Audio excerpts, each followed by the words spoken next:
Okay, so in the last go around when we did the fundamental theorem of calculus, we finally made the connection between the integral and the antiderivative, right? So this is kind of a big step in the whole thing, right?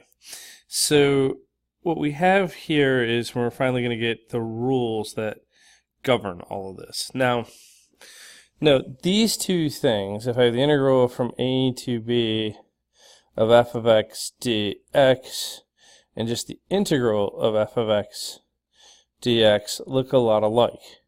This is what we call a definite integral. This one is called indefinite. Now they're slightly different. This is actually a measurement that if I have a curve f and I'm going between x values a and b and I look at the area under that curve, this area is equal to that thing. So this thing says what is that area.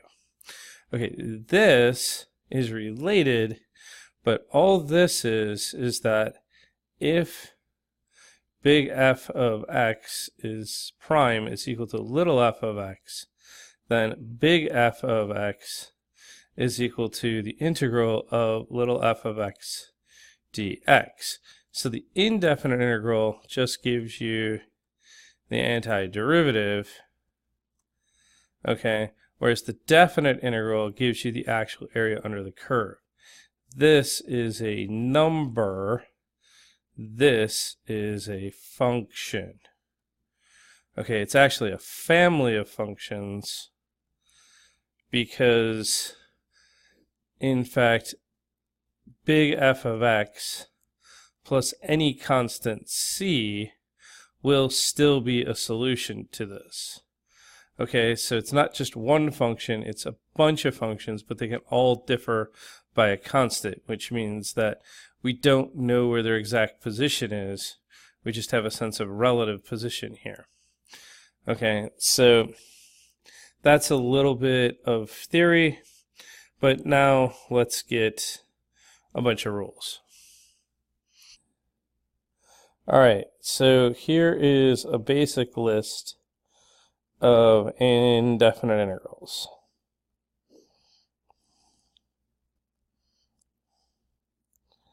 This list is going to have 10 entries, whole bunch of them. All right, number one. If I take the indefinite integral of a constant times a function, I can pull the constant out, and I'm left with just the function. So that's pretty straightforward. Just like the derivative formula, you can just pull the constant out in front. Number two, if I'm taking the indefinite integral of a sum of two functions, then this is going to be equal to the integral of one function plus the integral of the other. Again, no surprise there. Number three, if I'm taking just the integral of a constant, well, that's a rectangle, right? So it's the constant times x plus some constant. Okay, so I get a line back.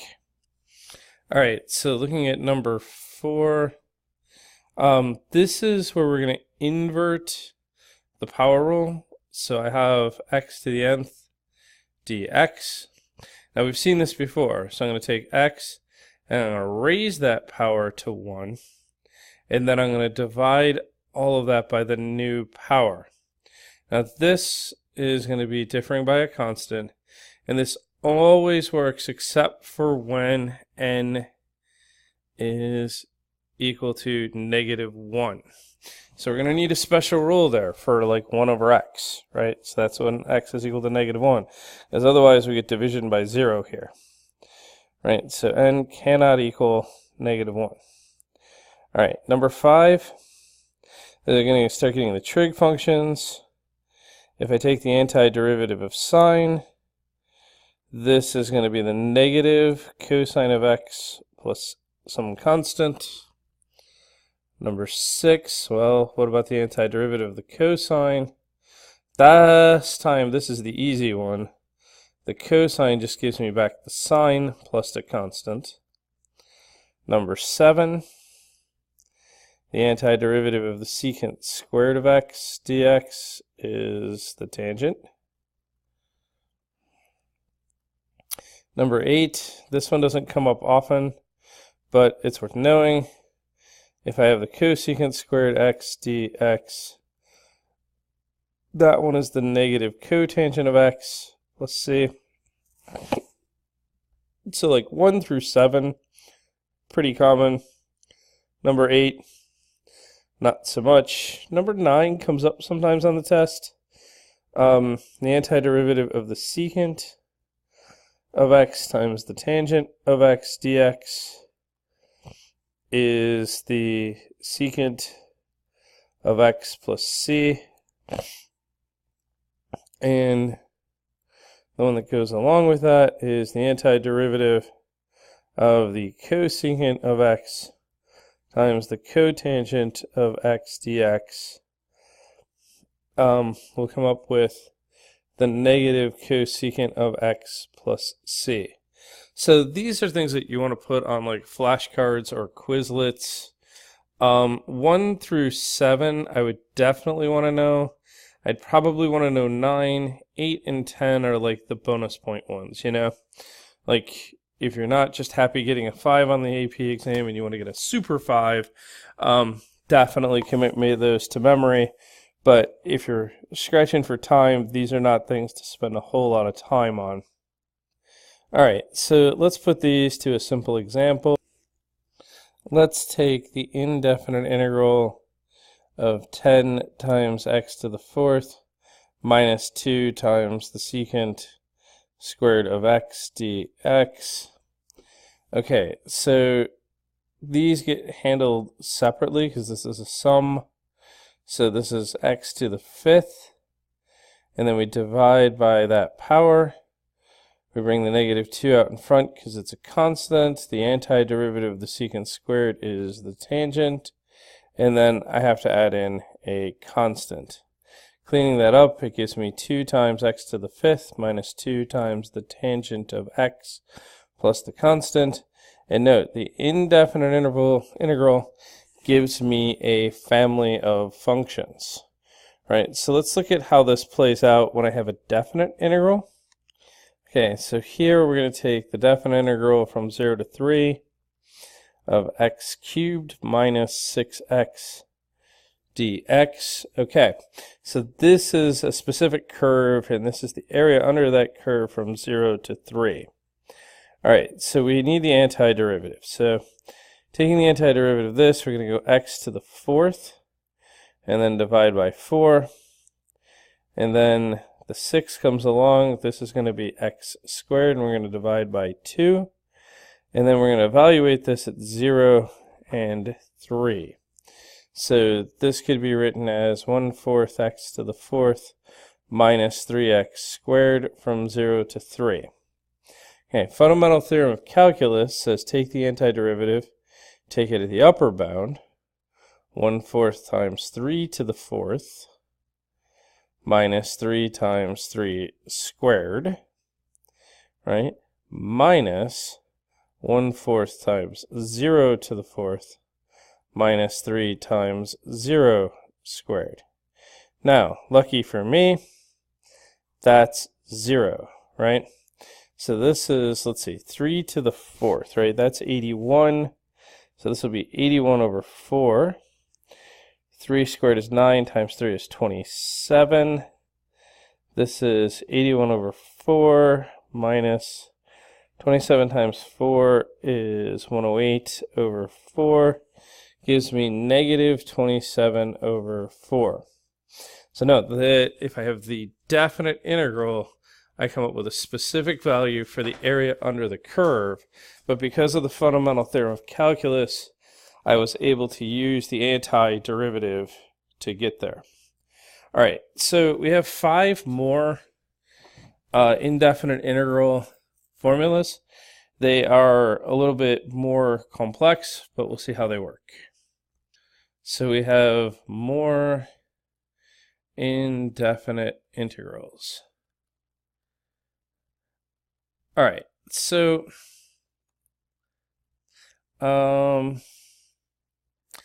if I look at this, the first one is probably the most complex one. It's the indefinite integral of 1 over x dx.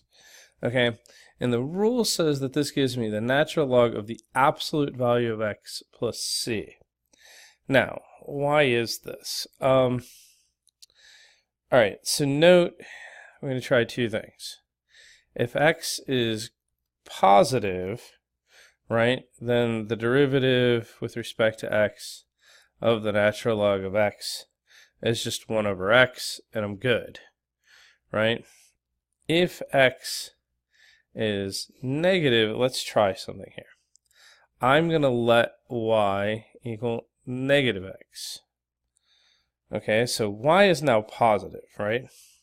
So the derivative with respect to x of the natural log of y, right, is the derivative with respect to x of the natural log of negative x, which is 1 over negative x times negative 1, which is going to give me back 1 over x.